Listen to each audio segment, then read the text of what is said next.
Hello and welcome to the first episode of Newtype Notebook. I'm Ricky, and you can find me on Instagram at Ricky_glues.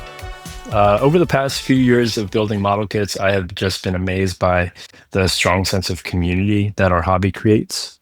From local build days to GBWC, from your favorite hobby shops to online Discord forums, I've met so many amazing folks united by their love of plastic model building, from Gundams and beyond. This podcast is a celebration of that community, exploring the work of incredible builders I've connected with, and some I haven't, and getting a deep dive into their newest and best work. I hope that by listening, you get a deeper appreciation of the Plomo community too. And with that, I'm excited to introduce my first guest, Austen, or some of you might know him as Gunpla X Tesseract, is a member of the Undergated Podcast network, and he's one that I know the least well.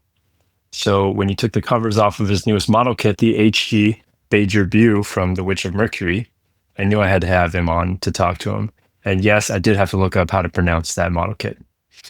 Hearing him every week on the Undergated, I feel like he could have been one of my best friends if we went to high school together. And after talking to him, I'm pretty much confident that would be the case. So without further ado, I hope you enjoy.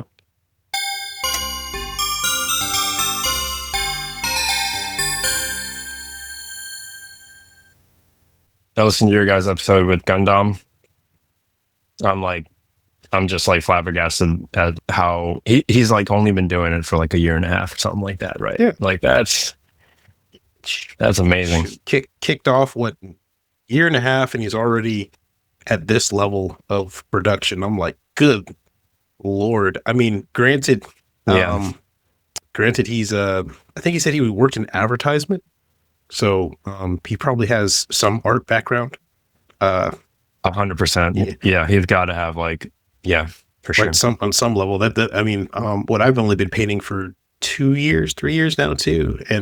But I have an art background in traditional art, so drawing and painting. So painting was like, it was kind of like it's instead of a canvas, it's a 3D figure. I can probably work same techniques, and bing bada boom, there you go.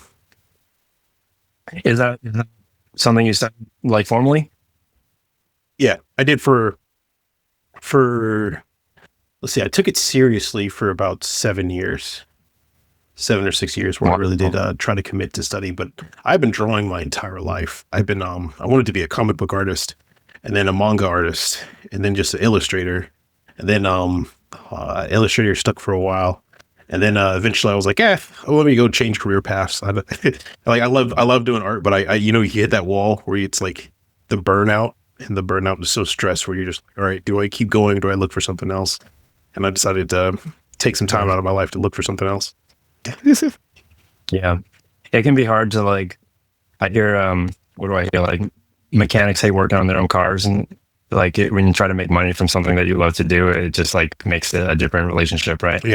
Yeah, totally. And you're trying to keep that passion up, but a lot of stuff starts getting in the way. Like you start looking at scheduling and deadlines and stuff like that, and you're like, all this extra stuff that came on top of this. I still like looking at the finished product when you get to the end of it. It was just like, let me go explore other things while I still have the chance. Yeah, for sure. For people who don't know, I mean, if they're listening to this, they probably know who you are, just because, this is like an Undergated. This is probably going to be on your Undergated network and everything like that. But just for people who are coming into this blind, just where are you from? Anything about you that you just like people to know? Yeah. Hello, my name is Austen. I also go by Tesseract, or Gunpla X Tesseract on Instagram, and I believe a whole bunch of other social media stuff. You'll find me usually if you type in that. And I just got on Reddit, but my username is Critical Apparel something number. I don't know, but you'll see me in the Gundam in the r/Gunpla. You'll see some stuff. No, my name's Austen. I'm a 32-year-old something whatever. I mainly live out of Virginia. I don't really have a home state. I've lived everywhere in my life because I'm a son of a military family. So I've lived all over America, and my love for manga and anime has kind of brought me over into Gundam, and then eventually into Gunpla, and then here I am. So you were a fan of an anime first, and then you got into the model kits. Yeah. I was a huge fan of anime. I still remember my sister was watching a show, and I had no idea what it was, but I was like instantly hooked.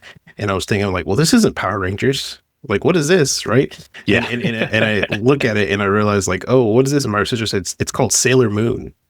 And Sailor Moon was like one of the first animes I ever watched, and I was hooked. Like it wasn't even like a girl show to me. It was just like, oh snap, these they're shooting magical beams at each other. Everyone's getting like destroyed. There's this evil dude's coming out of nowhere. Tuxedo dude is like dope. I was thinking like it's Power Rangers just with girls and drawn, right? So I was like hooked to that for a long time, and then eventually I was at a rec center because my family, my mom was getting her education in college while my dad was busy with military, so he was deployed or doing other things.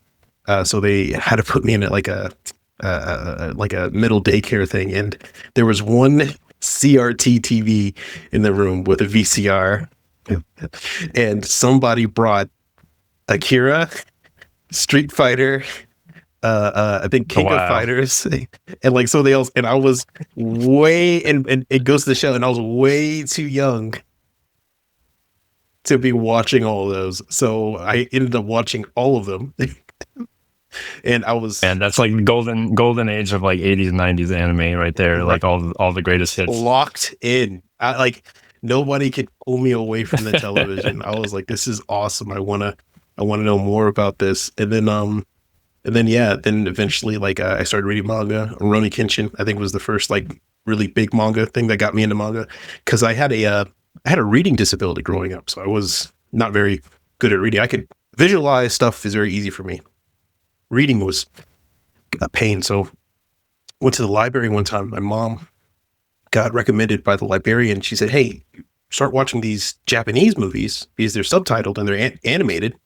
And the first movie that the librarian gave us was Grave of the Fireflies. So I was a little bit too young, but I did it to improve my reading. And then I watched Pat Labor 1 and 2, and then Princess Mononoke. And at that point, I was so sunk in. I was like, all right, whatever this is, I'm like 6, 7. Consciousness is just now rolling into my head. All that I care about is anime. So, yeah. Dang, even at 6 and 7 years old, that's wild. Right. Do you credit it to help you be a better reader? Yeah, definitely. I remember telling my parents too, like, yeah, the only thing I read is manga. I don't read textbooks. I don't read anything else. It's just manga. That is amazing, man. I love it. And what was your first Gundam anime, and or what's your first experience with Gundam? My first Gundam anime that I remember properly was Gundam Wing.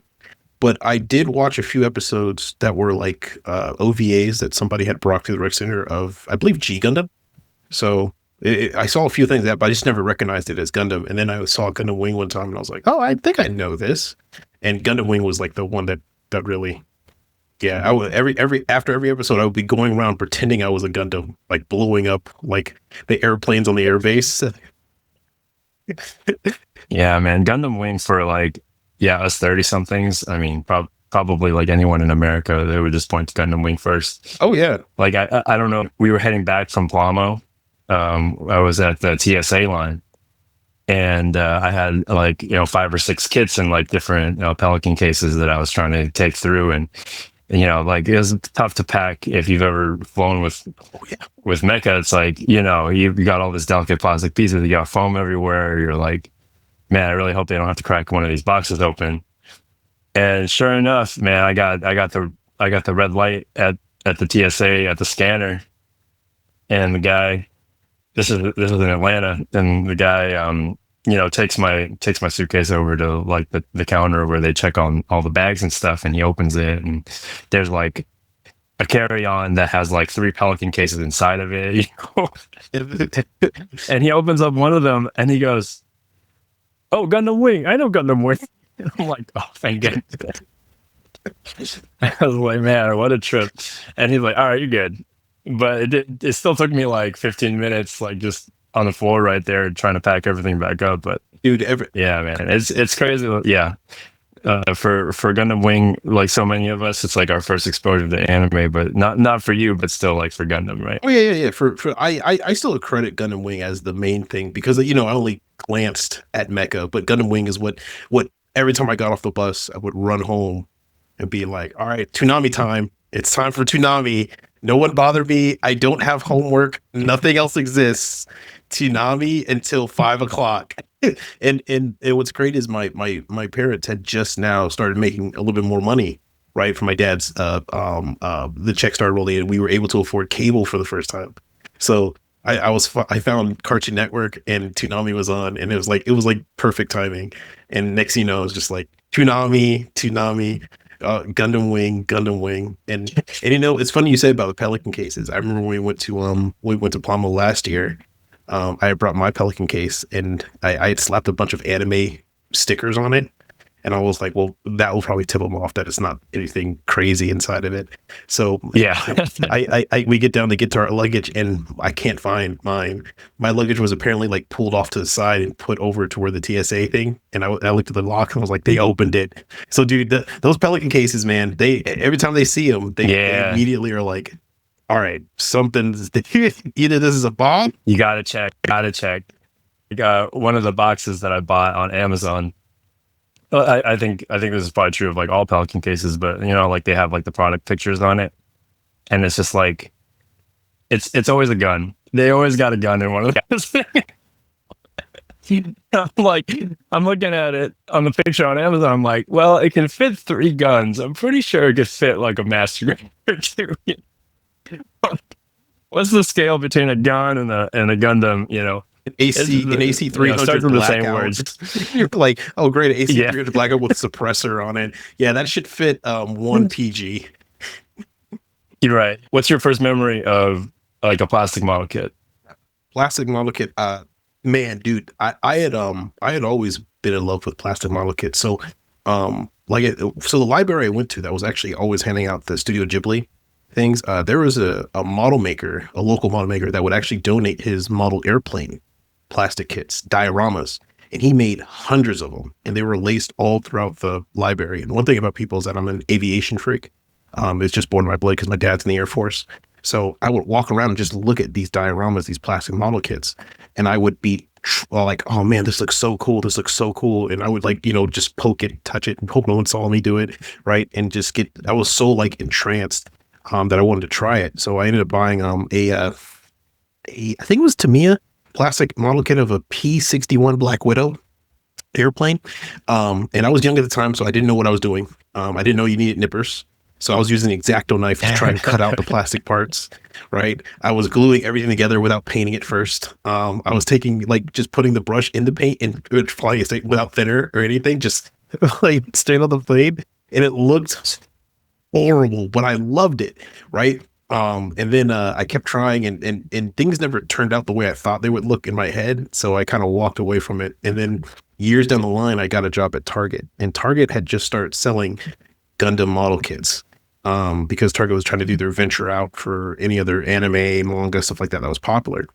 And I saw a high grade, I think it was the high grade RX-78 and the high grade, I think it was the Easy 8 maybe. But I just took them home and tried them. And I said, well, I'm not good at making airplanes, but let's give it a shot. And I had no idea that it was snap fit.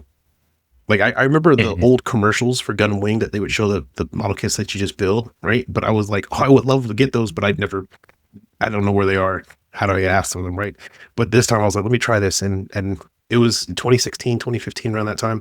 And I was like, oh, you just put them together. Oh, wow. It looks like the box when you're done. You don't have to paint it. It looks. So I picked up another one and another one. I started getting into different grades. I started watching YouTube videos about how people, get things to look better. So that was back in 2015 when I was in Target. Yeah, that was first experience with a proper Gundam kit. How would you describe yourself as a builder? I think of myself as a straightforward, right before pro. I'm like that level below. That part where it's like weekend warrior, pro. I'm somewhere in between there because You're in the pro-ams. You're the pro-am leagues. That's what it is. I'm the pro-am. I technically have the license, but I still need a professional with me. What are the kind of models that you gravitate towards? I tend to go toward, for a while I've gone toward master grade and usually UC, or Seed, because Seed is one of my favorite series. But I really dig those older designs that are like blocky. I love square designs of things. And so I tend to gravitate toward things that are not too flamboyant or not too crazy. Things that are kind of basic for what they are and can kind of, how can I say this? Design is understated. So like the Jagan. The Jagan is like one of my favorite mobile suits of all time. And if you look at it, it's pretty bare bones. It's not really doing much in all of its versions. It's pretty much what it is. And the Strike I like because it's just blocky. So I tend to gravitate toward more blocky square kits. Yeah, you won't see me do a lot of things with curves. I don't know what it is, but like orbs, I don't know, soft like round edges. I don't know, something about it. Like it's just weird to. I don't know why. I don't even do a lot of mono eyes for that reason, because a lot more of the Xeon kits have. Exactly. I was just thinking like all the their design language is Xeon's kits. Yeah, their design language is very curved, very ovals or circles on squares, while the Earth Federation is very rectangles on squares. So it's that I tend to go like the uniformity, symmetry, perfect lines. Yeah. So that kind of takes us to this last project that you were working on, and I'm going to need your help pronouncing it because I think I'm going to really struggle. Oh, you're in absolute no luck because I have no idea how to pronounce it. I've been calling it the Burger Bird the whole time. Just because I gave up. Right. So the Beguir Beu or something to that effect. Yeah, the Beguir Beu. If I remember correctly, it was like Beguir Beu, right? And I was like, sure. Burger Bird. Oh no. Like where is this from? What's its role in the anime, etc.? Yeah. So it's funny. I said I usually work with square blocky scoots, but this one is basically most of curves. But this is from Witch from Mercury. This is the Beguir Beu. This is essentially a kind of a / prototype / high performance test bed for the anti-droneware warfare weapon designed to destroy Gundam types or gun arm type mobile suits in the Witch from Mercury. What you're essentially seeing is a bird of prey, and that's what they kind of nickname it, the bird of prey that hunts down witches. And I don't want to go too crazy into the story of Witch from Mercury and stuff like that. Only thing you need to know is that when there's a Gundam around, this is what they send out to kill it. And okay, gotcha. And it is a funky design. It's kind of weird, but I kind of like it because it's very strange, but it kind of makes sense because when you look at it, it's like something's trying to tell you, like, oh, you get the motif of a bird, right? But you also get the motif of something very dangerous, very odd, something very strange. And in the Gundam world, we don't usually get this until we get to late UC, like F91 or Crossbone. That's when we start getting really, really weird suits. So seeing this, but being taken so seriously and also looking kind of strange at the same time was really what gravitated me toward it. And also it has curves, but also it has a lot of straight lines involved, especially when you look toward the back. But yeah, no, that's essentially what this mobile suit is. Yeah, I mean, you can see kind of like the bird influencing the feet. You've got kind of like Talon style feet on there, like skinnier legs, relative to the rest of the suit.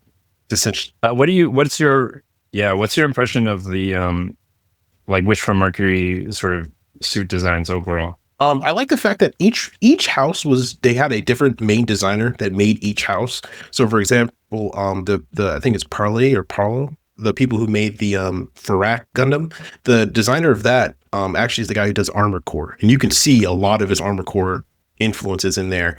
What I like about Witch from Mercury is that each designer or each mecha designer that they were able to grab makes as if it's almost like you're watching a Gundam show being made 4 different times. And I like the Witch from Mercury suits as kind of like each time you see something that's different than something else, they look like they shouldn't work, but somehow in the same universe, they you kind of feel like they're all somehow make it happen together. And and the thing that really inspires me is that it's 4 different artists with 4 different techniques with 4 different takes coming together and making this one thing that somehow it just works. It looks good. This next to a Farak, for some reason, to me, just looks pretty dope. Yeah. There's like so many interesting pieces that feel like Gundam, and then there's so many pieces that are very different, right? Like I think the head, I mean, is the thing that stands out the most to me. Like that's not something that I've seen in any other mobile suit. But yeah. When was the last time we seen a crow head on any mobile suit? Or like almost like it kind of makes me think of like a praying mantis in a way, like the eyes kind of sticking out on the sides there. The shape of the head, definitely. Yeah. As it comes to a point with such large eyes. Yeah. True.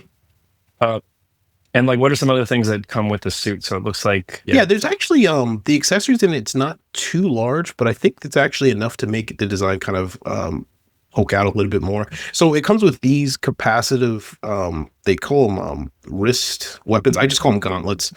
They have essentially 2 guns in them and these swords that they call the batons, which are essentially just a physical attack. And on its back, it has little drone spheres that can separate, that make essentially like an EMP pulse that stops Gundam technology, as well as the backpack can open up, exposing wings that are essentially supposed to be the power pack that, like, when the power's on, it starts overheating, can vent the heat out away while those spheres are going off and lighting things up.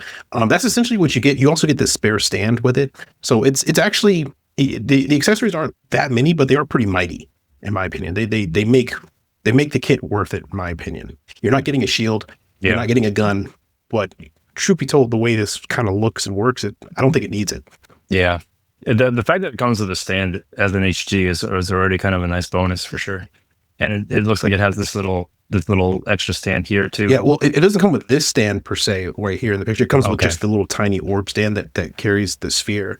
But then, gotcha. Okay. Yeah, and then you can find a stand on the side, just have them both floating. Because the only gripe I would say about the suit is, because we talked about earlier, the feet design, it makes it kind of hard for it to stand up on its own, just because there's so much weight on the backpack, and the feet have only these 3 tiny little points of contact that are sometimes not always in contact at the same time. Now, what you can do is the purple part in front of the foot, you can actually fold that back and flatten the foot. And you can actually make it a larger surface area for it to stand on. But again, the backpack on this particular one is just so large. It just, yeah. I have the Pente actually, which is the progression suit of this suit. And to stand it up, because there's less weight on the backpack of that one, you just fold the feet back and it can stand up fine. Gotcha.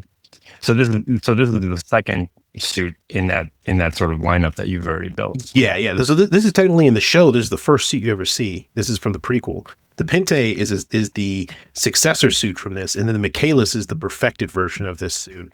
My goal is to build all 3 of those and then take a picture with all 3 of them saying House of Grassley, which Grassley is the company that makes them.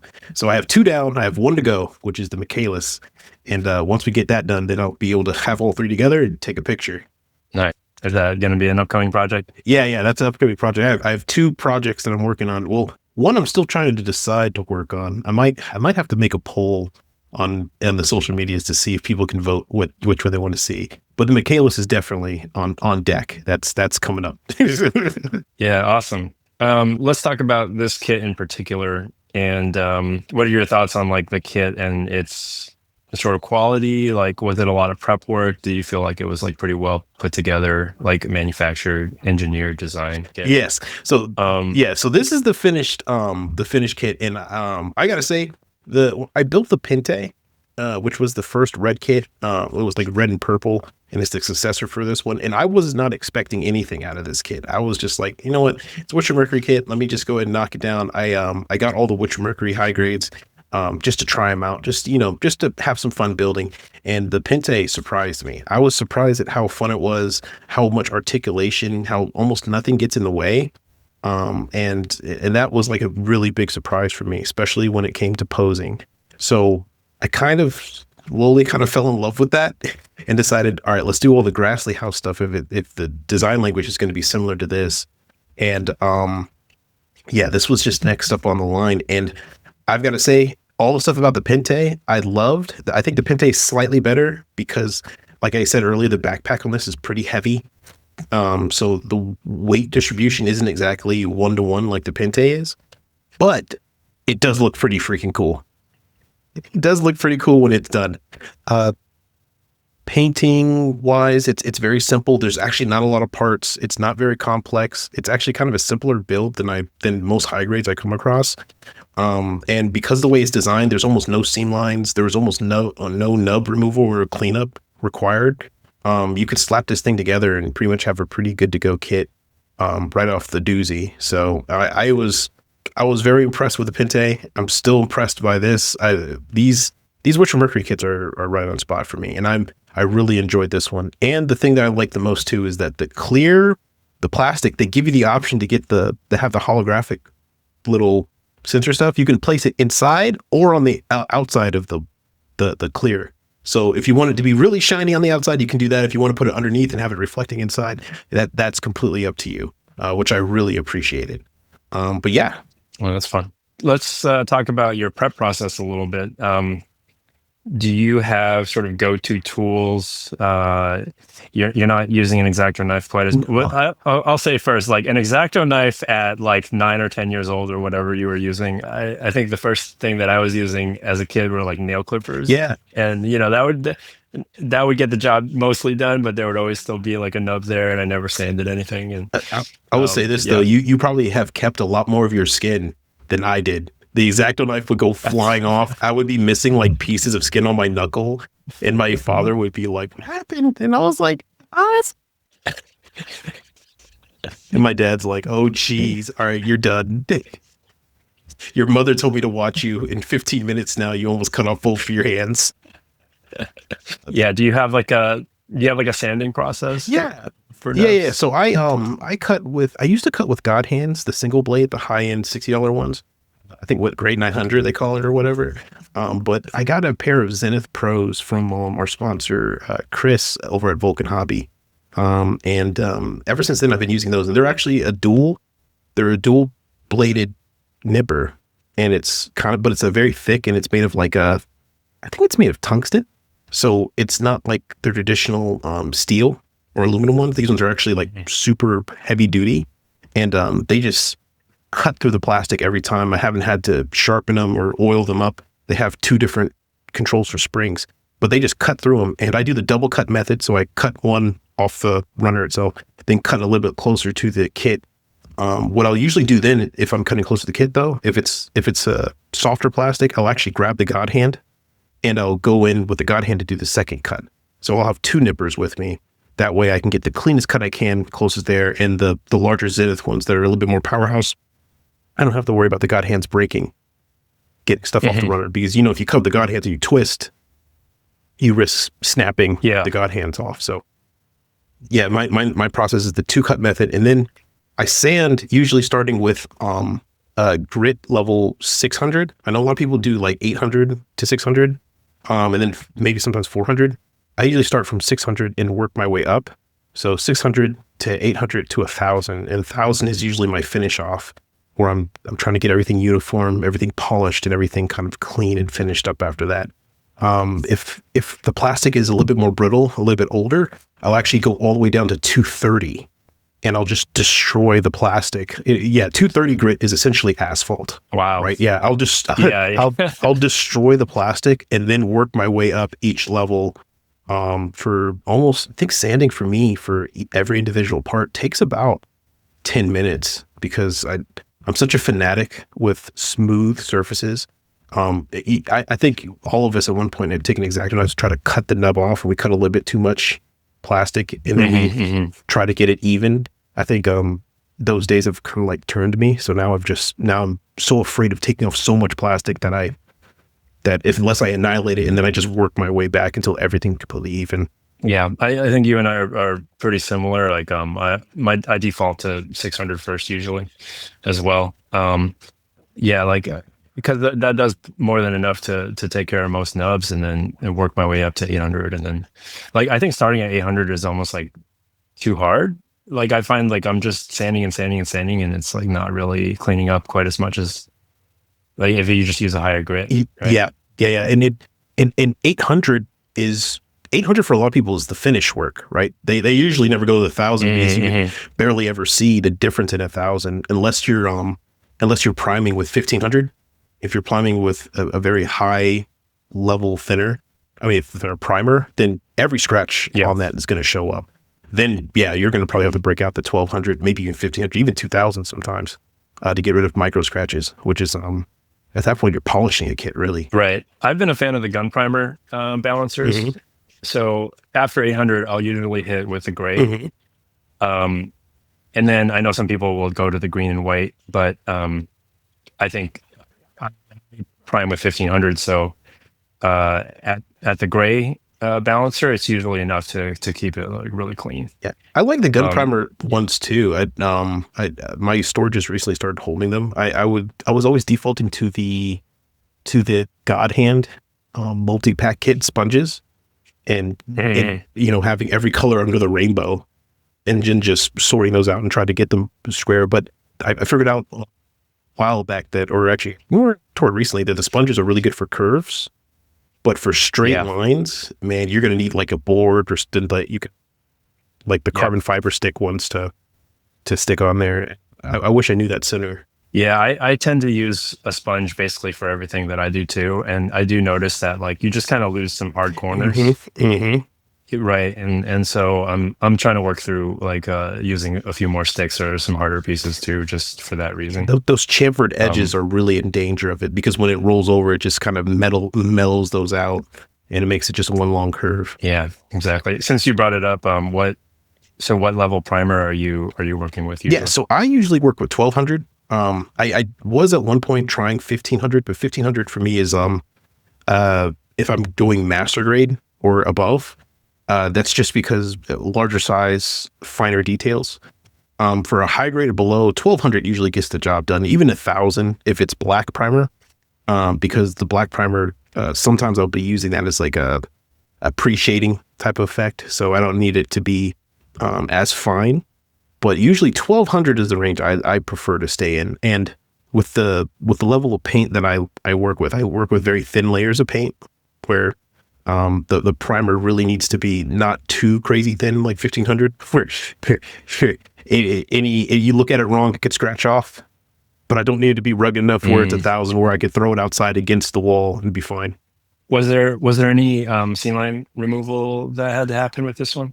Thankfully, no. Since this is a newer master grade, the newer master grades, Bandai is really on point with making things remove seam lines. There is a seam line on top of these backpack right here. There's one that you can remove. It looked like a panel line, so you can keep it. But in my opinion, after I built it, I wished I went back to close it up. So if you are building this kit, just on the top of the backpack where these sensors are, you'll see it. There's a seam line that you should, if you can, go out of your way to try and remove. Would that be something that would require a little bit of surgery, or is it you can just kind of close it up and then paint after the fact? You need to close it up probably with, you will need a little bit of putty, because it doesn't overlap perfectly out of the box. So you could take some a hardcore sander, sand it off where it's flush, then add Tamiya glue, and then paint over it. I would recommend actually just doing putty or you can still sand it to try and make it uniform, but just use putty, let that putty dry, and then sand it down to make it even. It's going to make, in my opinion, it's going to make that line a little bit easier.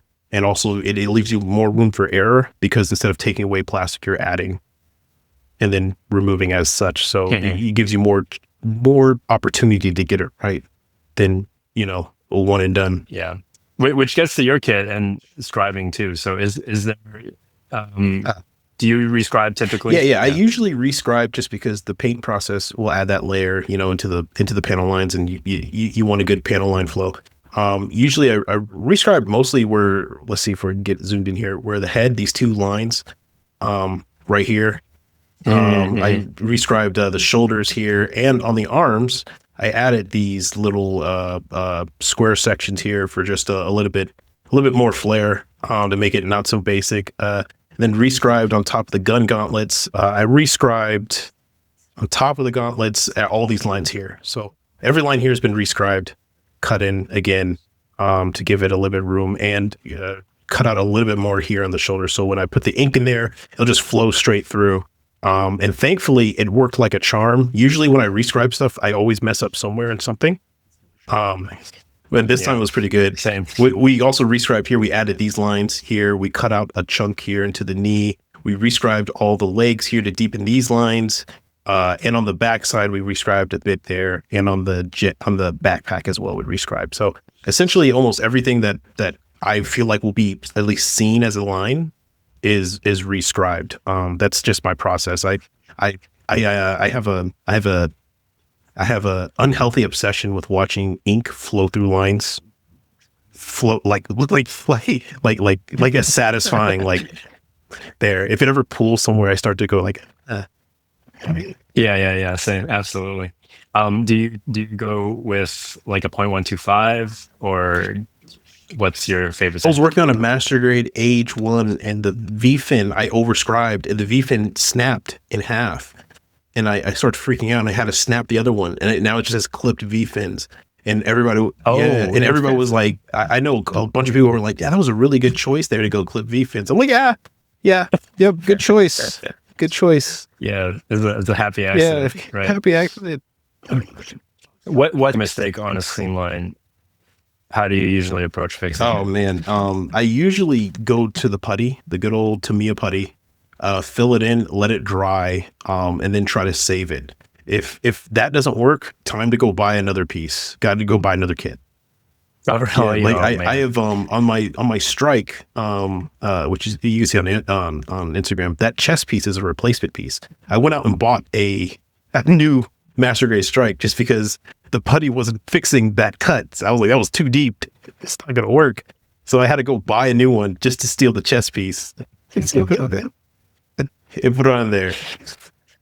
So you mostly kept the paint scheme similar. Or like based on the original kit, but you definitely do like an incredible amount of shading. Can you walk us through? Yeah, what's like your paint process? What's your technique? Yeah. So, usually when I'm painting a kit, I usually decide what the color scheme's going to be. Where if it's going to be dark, if it's going to be light, and I personally love shading. I think every kit that's shaded is beautiful, so I tend to gravitate toward doing that.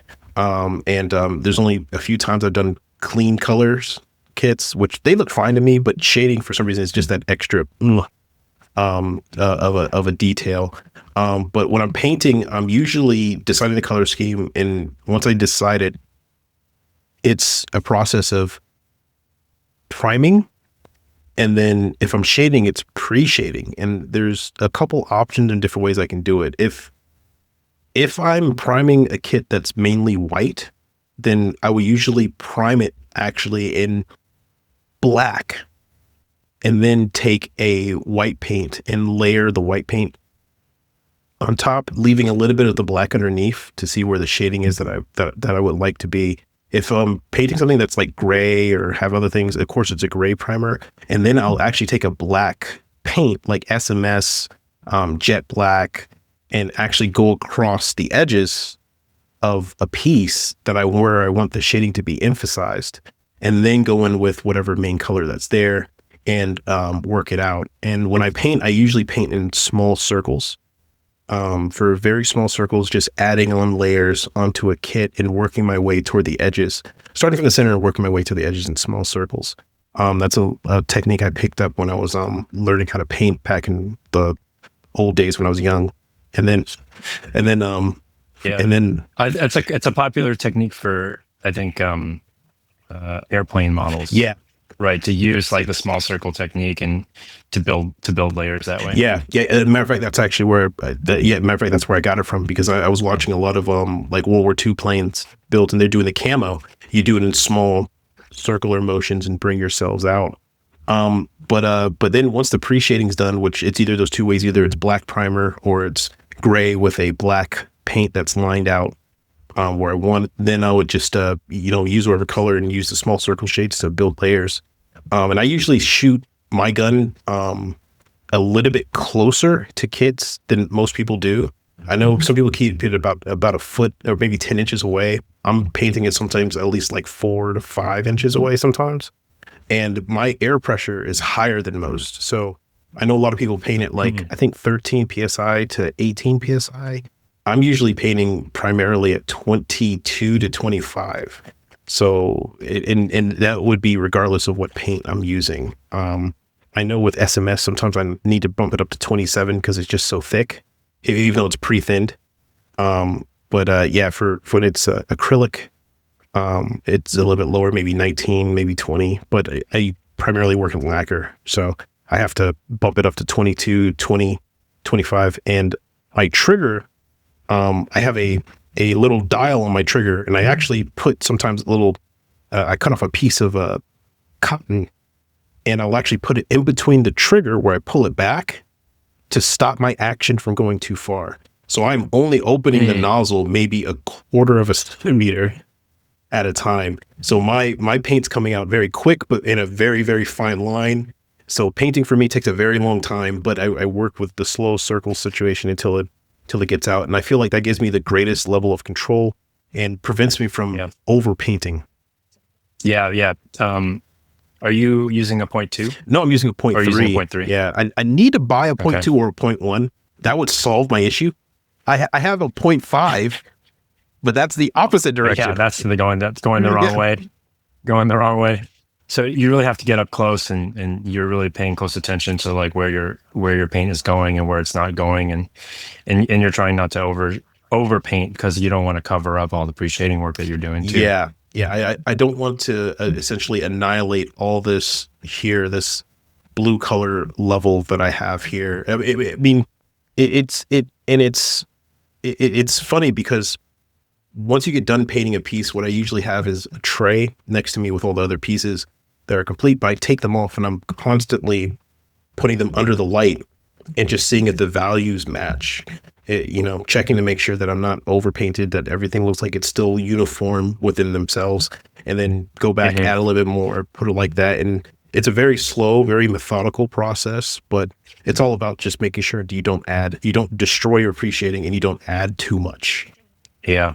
And having to make every piece feel uniform is what you're saying too, right? So you're going in often with multiple layers. Then you're painting. You set it down, you paint some more, you come back to that piece, compare, and sometimes you might have to add a little bit more in. Yeah. So sometimes it's a session of like 3 layers, like this, like the knees, the thighs here is essentially 3 layers of white. I put it down a little bit too blue, a little bit too much black shining through, go back, add a little bit more white, then put it down, dries a little bit, compares the two, then kind of go back, add a little bit more white, goes back, and then it's just a process of compare, paint, compare, paint, compare, paint. And once you get to that level where you're like, okay, I'm happy with how it is, then you're finally done. I think I can show a picture here of what the actual painted picture looks like without the decals and everything else on it. It was, and I gotta say, this was probably my favorite kit to paint, just because I don't know why, but the pre-shading just came out so nicely. I think it was either the lighting or the curves or something else about it where it just finished beautifully. Maybe you like curve kits. Maybe. You know what? Maybe. This is the epiphany. This might be the one that turned me finally, right? Yeah, maybe something about curve kits and pre-shading it just works so much better together. It works. Like it works so much. Oh Lord. Now I'm gonna have to go. I can build a whole bunch of Xeon kits, and everyone's gonna be like, yeah. I'm expecting that Zaku. Yeah, right. And everyone's gonna be like, what happened to Austen? He used to be cool. He used to have like straight lines and whatnot. Oh man. So this is what it looks like when the painting was essentially done without, any of the fancy stuff. And as you can see, like it's on some places it's just layer. And you can even see where the circle kind of stops. Right here. Let me see if I can zoom in a little bit closer. That's about as far as it gets. Yeah, like up at the corner. Of that right there. And then a little bit of a circle starts there, and a little bit of circle, a little bit of circle, and a little bit of circle. And I just worked my way down there, and it's about 3 layers until it gets pretty much contained. And then, so this is what it looks like before everything gets on there. Mm-hmm. Beautiful. And so for these white pieces, you're using black primer, and you're primarily layering with just a white, or are you using other colors in between? Yeah, so sometimes I'm using blue. I've realized that black, whenever you put a white on top of a black, it turns blue, right? So there are some parts in here, like right here in the vents, and you can see that actually in the finished picture, that blue is actually kind of the underline color there, because I figured if it's closer to those sensors, maybe a blue would pop a little bit better, a little bit more, which is where we went with that one. But most of the time it is black primer. Most of what you're looking at is a black primer that's underneath, and then just white on top of it. But let me see if I can bring up this, where if you look closely enough, there's blue right here in this area. So, and it's that blue is shining a little bit through right there. And that's just because I was like, all right, let me go ahead and switch over to blue a little bit for the primer there, and a little bit of blue on the shoulders as well. I even though I usually stick with like 1 or 2 or 3 colors for shading, this one I kind of ended up doing 4 almost. It's blue, black, jet black, and a dark gray. Got it. So is it like a primary blue, like just a very blue? Yeah. It's just primary blue. Yeah, just whatever blue out that was right next to me. It says blue. Yeah, perfect. Yeah, man, there's so many different blues. I got so mad at one time. I was just like, I decided, I was like, if RX-78 blue or blue, I'm not messing with anything else. Right. No, this is the kind of stuff that gets me excited. Like painting is kind of my favorite part of the process. Is it for you? Yeah, definitely. Because that's where your creativity is like unbound. That's where that's where your huge amount of expression comes through right then and there. For me, it's painting and decaling. Those are the 2 phases I love the most. Everything else, but painting definitely. Yeah, absolutely. I think we're the same in that regard too. And is that just like a pure white that you're using, or this is Mecha White. I know I just said I don't deal with blues, but when it comes to whites and grays, I have a billion of them. And I have so many.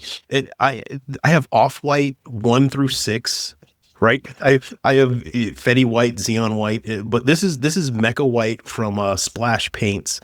And the more I've used this white, the more I've really come to like it.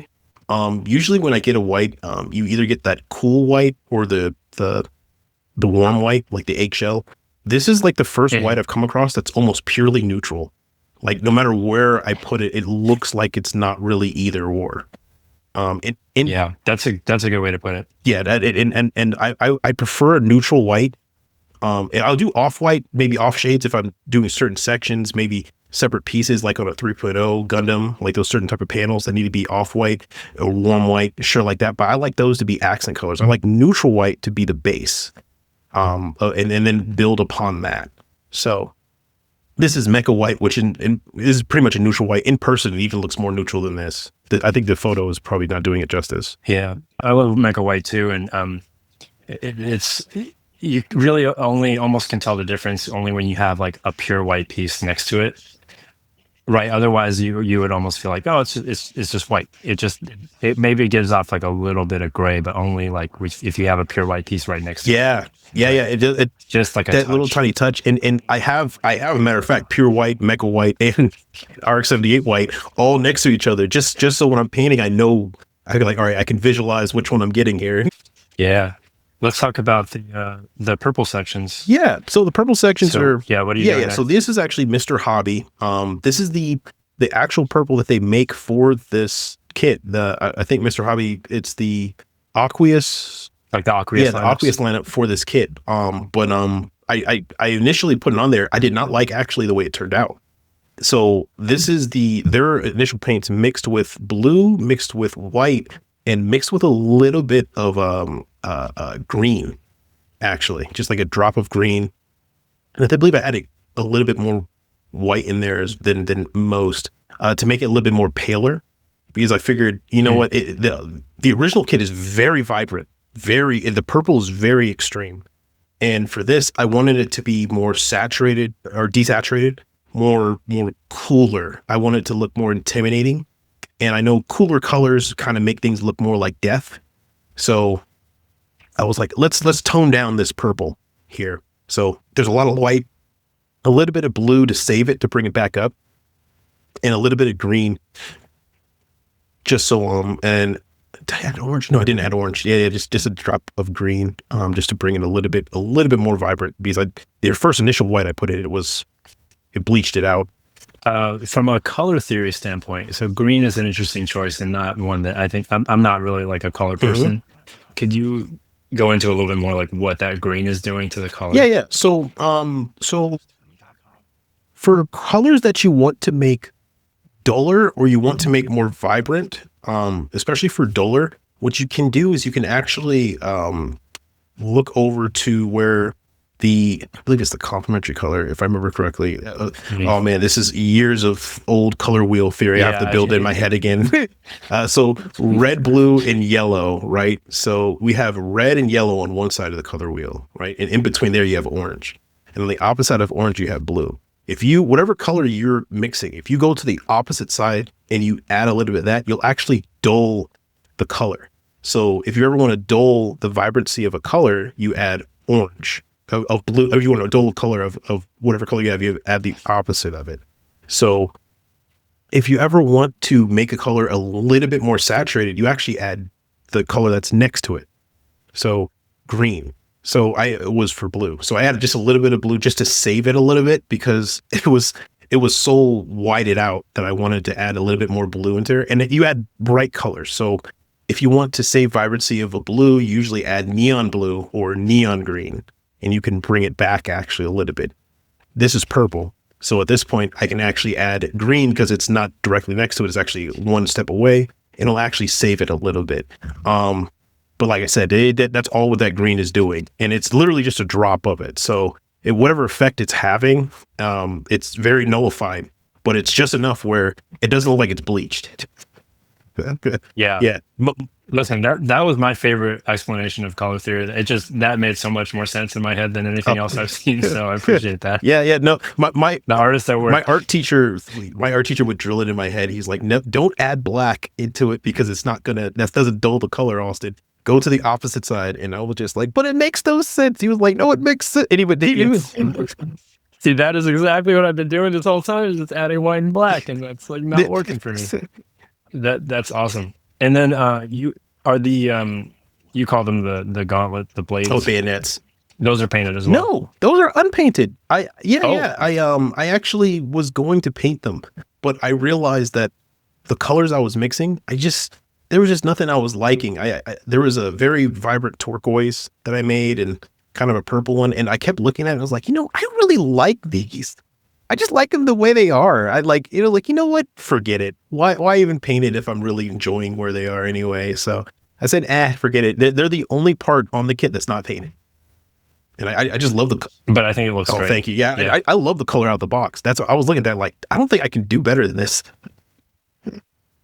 I could probably add shading, but I kind of don't even want to do that. Yeah, no, I think it works because it's like a weapon. Is it an energy weapon? It's a physical weapon, but I think they're heated up. So my mind was thinking like, well, if they're heated up, whatever's on them is going to get burned off. Like it's not staying. Yeah, so I'm like, it's not going to get stained if it's at 1,000 degrees. It's like a self-cleaning oven at that point, right? So whatever's on it is turning to ash and wiping away. So. Yeah, beautiful. Okay, so after paint, then what's the next step in the process? Yeah, so after paint, I depending on sometimes the kit and how much time I have to work with, I'll do one of two processes. I'll usually top coat it to protect the paint. Usually with a clear top coat of whatever brand or variety. To me, it doesn't really matter as long as it's clear, and that way it'll protect the paint from chipping. Or sometimes I'll just go straight into decaling and then add a top coat, because the one thing, especially with master grades, I figured out is that the decals need that 2 or 3 layers of top coat on top of it to make them uniform, because they're just so thick where they don't look like they're leaping off.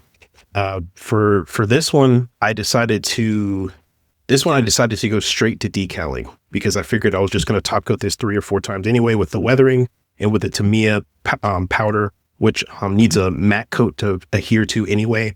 So I'm going to have to decal this 3 or 4 times, or top coat this 3 or 4 times. So right after paint, went straight to decaling.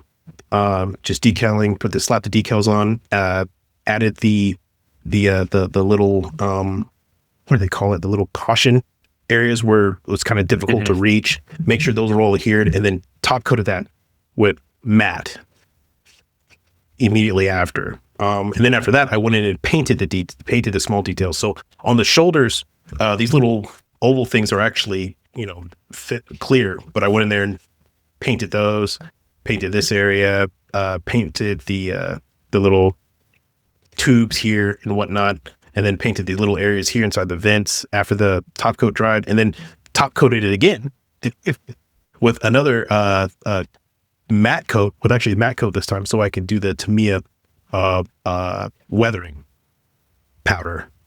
Got it. Well, yeah, just before we get too far up the layers there, do you have like a set of decals that are used in this? Is there like a third-party set, or do you have a mix and match of? Yeah, so the main decals I used for this were the G Rework, the ones that they make particularly for this kit. You can purchase it, but of course I never use just what they give me. I have a billion decals just saved over the years, and I always sift through them because I enjoy doing decaling so much, just sifting through each one. So like this 01 is from like a general purpose one.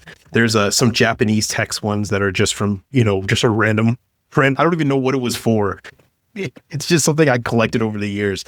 There's other like gray caution ones on the backpack. You'll see they're just like not even, I don't remember where I got them from, but I just had them. And I was like, oh, I think that would look cool.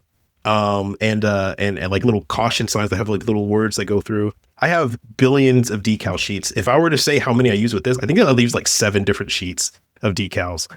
Nice. But the main ones are the G Rework ones. Those are the ones with the faction correct, faction markings, the some of the caution markings that are already kind of formed and shaped to that, especially like this Dominicus ones. That one is definitely from the G Rework guys, which I do appreciate. I do Nice. like those decals a lot. They're very thin, not too expensive. You can buy them just about anywhere.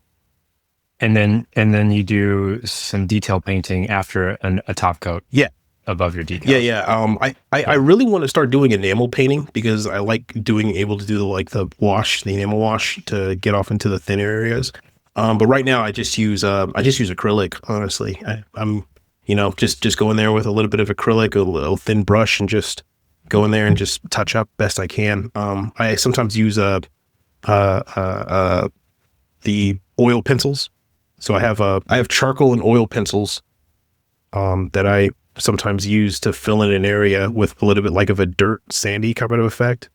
I don't know if you've ever drawn with charcoal before, but if you use it on a surface, you can get like a really, really dark value out of this.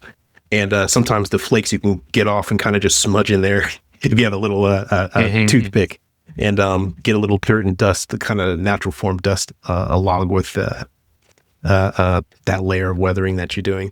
But then detail paint, and then after that, matte top coat, because the Tamiya weather painting the Mia paint or weathering kit powder adheres almost only to matte surfaces. And I have some weathering pencils from AK that really need a matte surface. They're watercolor pencils that are weathering kit. They will only adhere. And I use those where I'll take a knife, cut it down to where it's as sharp as it can, kind of like this charcoal pencil. And then I just go in there with tiny details, little tiny marks. Gotcha. Where does the panel lining happen in your process? Panel lining. So right when I get all the weathering and stuff. Actually, I'm sorry, I skipped a step. Then before the weathering, we do the panel line. So I'll take the panel line ink. I'll fill in the what I need to with there, clean it up, and then we'll top coat with matte. So sorry, I skipped this step, didn't I? Okay. I thought so because it's impossible to like to panel line over a matte finish. No, it's you want to have it as smooth as possible. Yeah, no, clear coat, then panel line, and then matte coat. Yeah, matte coat, and it will always be the matte coat, then the weathering, then the matte coat. The weathering is like the last part before the final matte coat, and that's when the kit is done. That's when we are finished. Whatever it is at that point. I can't really go back and save or really start something else over because at that point you're sanding down 4 layers away. So, do you tend to do all the final steps fully assembled? No, I tend to do all the steps individually. Like I have the leg section by itself. I do it enough where it's in a section of itself. The legs are by itself, the arms are by itself, the torso, and then once everything's dried and finished back together. For this one particularly, there's a lot of clear parts. So once the matte was, I had to open it up, put the clear part back in there, and then sometimes I'll glue the pieces back together. Just because back in the airplane days, my brain is thinking it will break apart one day.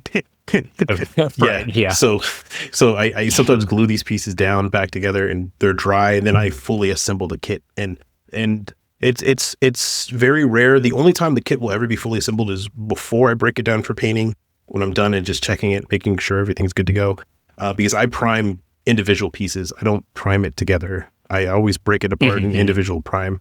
And then when it's done. So those are the only 2 times you'll ever see it together. And all throughout the time of the process, it'll always be in pieces in various sections. And the way I tend to work is I like to have one piece take over one area of the desk and written down red arm, red shoulder, red, right. And just in everything has its own space. And once it's done, it gets put away. Then I work on the next section, then put away, next work on the next section.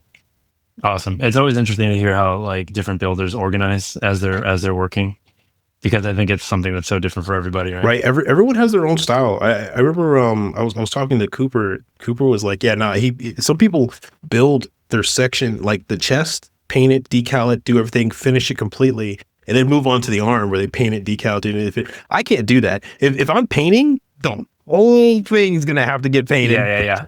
Same.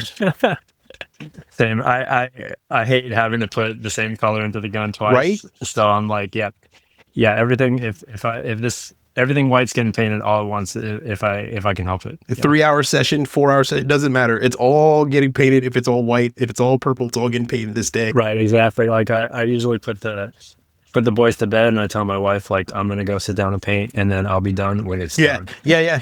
She would figure out. Yeah, no lie. However long I need is how long I'm needing. Like, I need to sit down and dang this whole thing. Oh, yeah. No, you know, you've seen the sessions that end at like 3 a.m.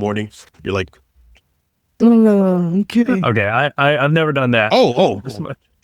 I need my beauty sleep. Oh, shoot. I'm running on caffeine. I'm not awake right now. Oh my gosh, amazing. Okay, one thing that I think really stands out about you as a builder are just your finished photos. I mean, I think your poses are awesome. You've got your color. I love the way that you like sort of edit your pictures with text around it. The text is always really interesting to see. And so, like talk me through kind of how you present, right? Like, how do you present your kit when it's finished? I absolutely love magazines. I grew up reading airplane magazines and aviation magazines and even magazines about anime and stuff like that. So one of my favorite things is one of the things I always want to do is like be an illustrator for magazine companies. So I've always loved like the shots that people do for magazines where it's like the product, but it's the words hovering around it. And that's kind of like my goal of I want whenever I present something, I want it to be like an article.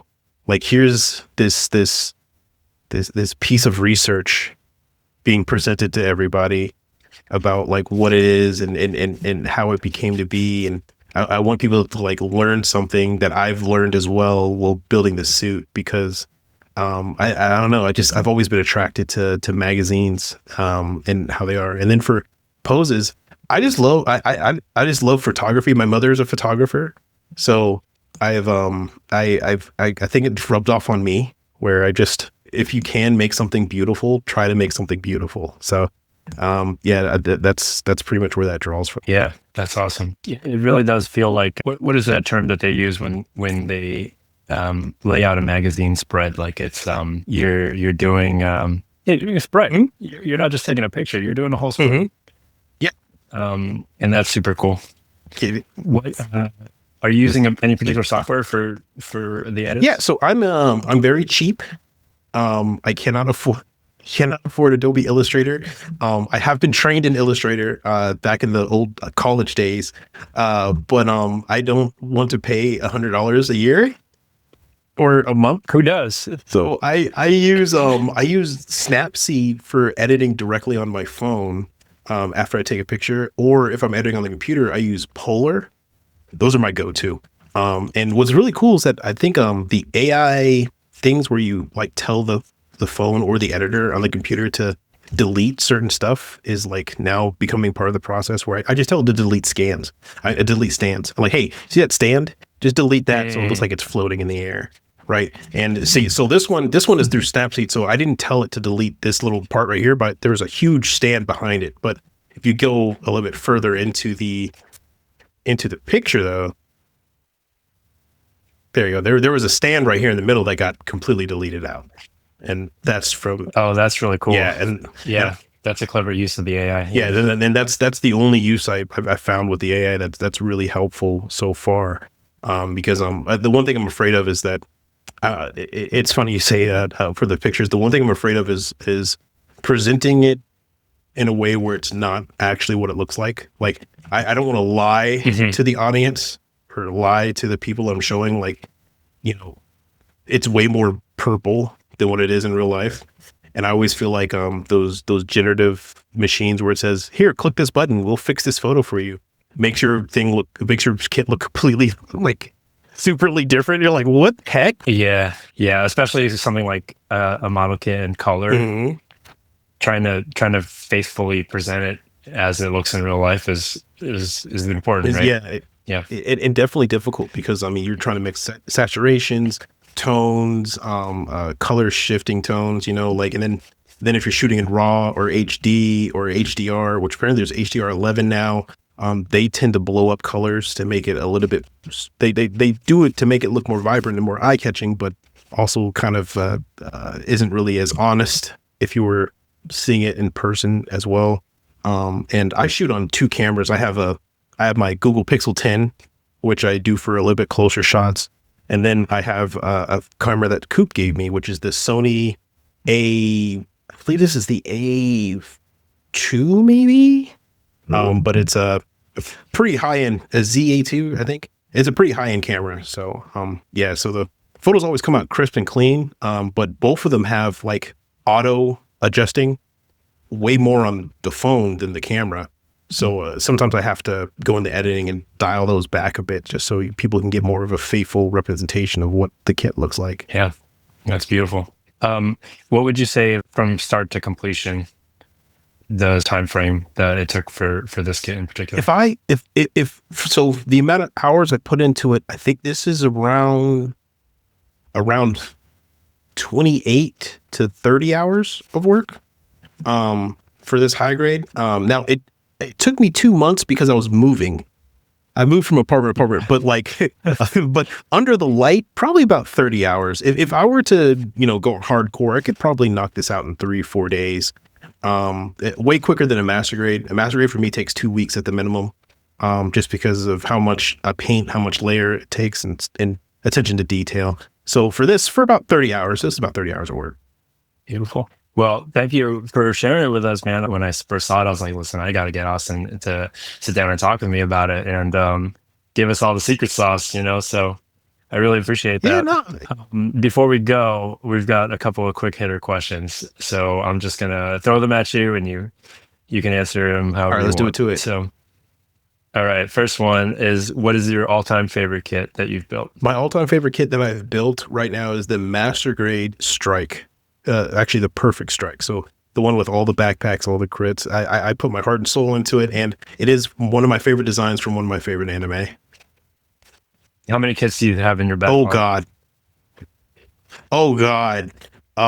Geez, I'll send you a picture after this just to show you my closet. But dude, it's got to be more than 100 at this point. It's definitely more than 100. I don't know if it's 150, maybe 200. It's ridiculous. Yeah, I find that it's usually like 40% more than the highest number you say, but no, we'll have to see. It's gotten silly, man. I think what someone said, difference between a collection and hoarding is how organized it is. You've got everything. Yeah. Okay, what is the Grail kit? Mine is the Master Grade Verkov Faz. So I own one, I have it, but I personally told myself until my skills get to a level where I not only are a level that I can accept, but I can repeat it. They're repeatable, and also when my skills get to a point where I can fix any mistake that I make, and I'm confident in that, I will not build it. So right now it sits on the top shelf of my bookcase, and I look at it every day, and I'm just like, it's one day. Yeah, I've heard the ability to fix mistakes is what separates like a master from everybody else. Yeah, for sure. If you had a signature color, what would you choose? Medium blue, like a sort of field military blue. Yeah. I know I said I stopped looking at blues because I love blue. It's my favorite color, clearly, right? I know all of them. So medium blue would definitely be Austen's color. I love it so much I can't focus on it. I know if I get into painting, it's going to take over my life. Awesome. Are you watching or listening to anything while you build? I usually put on First Things First podcasts about like sports and whatnot. If not that, I'm listening to MKBHD podcast or a various amount of podcasts that I listen to. Or if not that, if I am listening to music, I just turn on my SoundCloud, and it's my SoundCloud music list is so random that even I don't know what I'm listening to. So my brain tends to tune it out. It's just noise. Who should we get on the pod next? And the twist is you have to help me. You have to help me get them to record. Okay. Yeah. I would really like to see Grail kits, but also I think Cobra Pla, actually, you know what? Because Cobra Pla has a huge wealth of knowledge, far more than me, and his knowledge, especially when it comes to painting, is up there. In my opinion, I think the professional level. Like I honestly think that if there is an American master builder, it's probably Cobra Pla, who's right up there with the best of the best. Yeah, and he's a neighbor of mine up here in the PNW. Oh yeah, that's right. Yeah, that's right. He's local for you. Yeah. Okay, last question for you. Is there a builder that you think is way better than their social media presence? There is. You know what? Give me 1 second, because I just recently saved, I think, some pictures from him that I looked at his following count, and it just didn't really make sense to me. I don't understand. I thought that maybe it's because he's overseas or something like that, but this dude's like builds and pictures look really cool to me. It's going to be, and he has more followers than me, but it's still like only 2,000. It's Usako 1228, and that's USAKO 1228. He has 2,000 followers on the crust, nearly maybe 3,000. But his photo work and like his finished build kits are I my opinion up there. Like it's kind of confusing that I'm like, why am I close to this guy? Some of us are amazing builders and just not social media people or for whatever reason, right? And so much of it is out of our control too. Mm-hmm.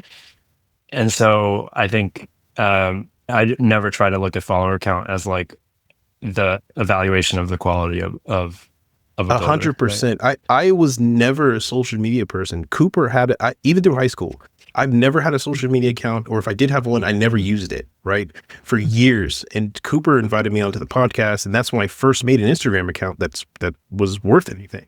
But I've been building. I was building even before then. So you're 100% right. I think us builders have this kind of what is it? It's social media is so quick and so fast, but our hobby is so slow and enjoyable at pace that sometimes it just doesn't clash well with what social media is trying to present. And sometimes that's why I'm like, sometimes the best builders are the ones that take a while, but their stuff is always impeccable when it comes out. Yeah, absolutely. And always just a good reason to try to see kits in person, go to meetups, go to competitions, because there's so much more that you can learn just by seeing kits in person. Oh, yeah. I hope that, doing this podcast is at least getting us somewhere close. Yeah. Where like we can learn more about each other and about how to build in this format more than like a social media post can ever, But yeah, definitely. Especially the biggest. I got more knowledge out of the people I met at my Gundam meetups at night than any tutorial I watched. For sure. Well, hey man, thank you again for coming on. I really appreciate it. Thank you for having me. You have anything else? You want to plug before? Oh yeah. Check out the Undergated Network. We have a podcast there, which I'm a member, 1/3 a member of. We podcast every day, every Wednesday at 3. It's me, Cooper, and CD. You can find us on Instagram with the Undergated Network. That's going to be uploaded here. So tune into that podcast, everybody. And then Vulcan Hobby, of course, he's our sponsor for everything. Go check him out. Use the code TheUndergate10. Save 10% on your next code, and SMS Paint. Check them out, and Gun Primer as well. All right. Gunpla Tesseract, appreciate it again. Next time you put something together, we got to have you back on again. Will do. It will be my pleasure, sir. And that was it. I want to thank Austen again for coming on the pod and just being so generous with his time and knowledge. And again, you can find him on Instagram at gunpla_x_tesseract. And you can also hear him on Wednesdays on YouTube as 1/3 of the Undergated Podcast. I hope you've enjoyed our episode. This has been Newtype Notebook, part of the Undergated Podcast Network. Thanks for listening and happy building.